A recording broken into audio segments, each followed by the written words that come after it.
እመቤቴ ማርያም ሆይ ልዩ ለሆኑ ለዓይንሽ ቀራንብት ሁሉ ሰላምታ ይገባል። የቀያፋና የሐና ቅንዓት ልጅሽን ሁሉ ባሳመመ ጊዜ እንባን ሁሉ የቋጠረ ደመና ሆኗልና። ድንግል ሆይ ንጽሕናን ቅድስናን የተጎናጸፍሽ ነሽና ጸዋሬ ዜና ገብርኤል በብስራቱ ደስ እንዳሰኘሽ ልቦናዬን ደስ የሚያሰኝ ነገር ሁሉ አሰሚኝ። እመቤቴ ማርያም ሆይ እንደ ጥቅምት ውሃ ለጠሩ እንደ አጥቢያ ኮከብ ለሚያበሩ ዓይኖችም ሁሉ ሰላምታ ይገባል። ድሀ አደጉን ችግረኛውን ሁሉ ይመለከታሉና።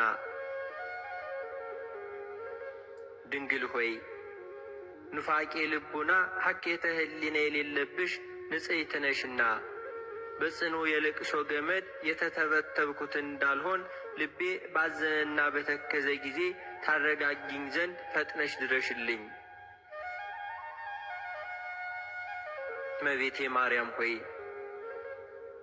ንቁሃን ለሚሆኑ ጆሮችሽም ሁሉ ሰላምታ ይገባል። የሁሉ ጌታ እግዚአብሔር በገብርኤል ተመስሎ በመጣ ጊዜ ቃሉን ለመስማት በቅተው ተገኝተዋልና። ድንግል ማርያም ሆይ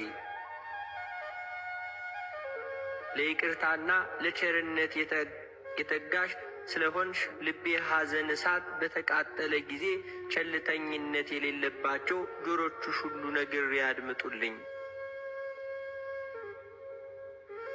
እመቤቴ ማርያም ሆይ የራሔልንና የልያን ልጆች ልጅሽን ሁሉ በሰቀሉ ጊዜ በእሳት እንባ ሁሉ ለተቃጠሉ ጉንጮችሽም ሁሉ ሰላምታ ይገባል።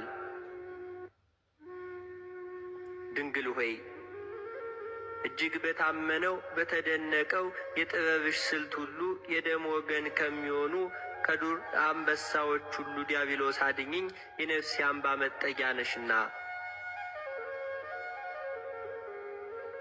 እመቤቴ ማርያም ሆይ መልካም መዓዛ ያለው የሽቱ መፍለቂያ ለሚሆኑ አፍንጮችሽም ሁሉ ሰላምታ ይገባል። ክቡር ከሆነ ከጠረጴዛ ዕጣን ሽታ መዓዛ የተለየ ነውና።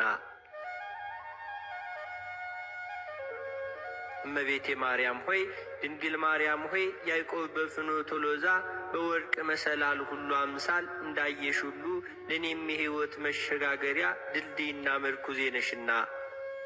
ስለዚህም በፍርድ ቀን ዋስ ጠበቃ ትሆኚኝ ዘንድ እማልድሻለሁ። እመቤቴ ማርያም ሆይ ቀይሃን የፍስሐ አበባ ለሚመስሉ ከናፍሮችሽም ሁሉ ሰላምታ ይገባል።